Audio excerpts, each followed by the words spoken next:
because at this point I was already there. I needed to get these nails fixed. I was over it. And I needed to go to work the next day. So, yeah, it was a weekday. So, I'm sorry.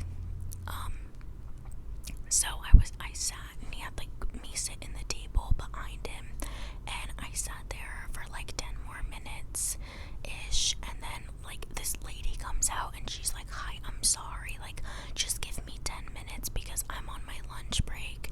And I was like, okay, like, because what am I gonna say? Like, no, sit the fuck down, you know what I mean?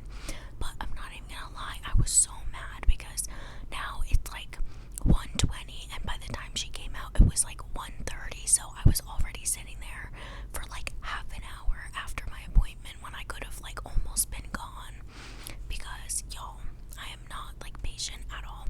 But then I felt bad because I'm like, okay, it's not her fault. And this girl, like, she's never done my nails before, but she was like doing my nails in the beginning.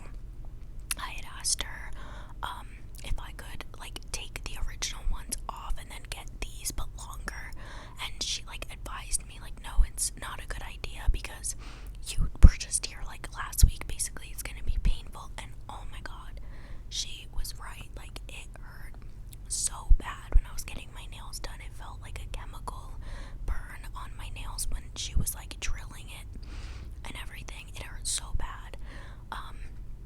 And so I was just like kind of enduring the pain because I needed to get my nails fixed. But I was so happy I didn't go with like a full set. And she was like telling me like in the morning that there was an emergency, because I was telling her how like sorry, ADHD brain. So basically I was telling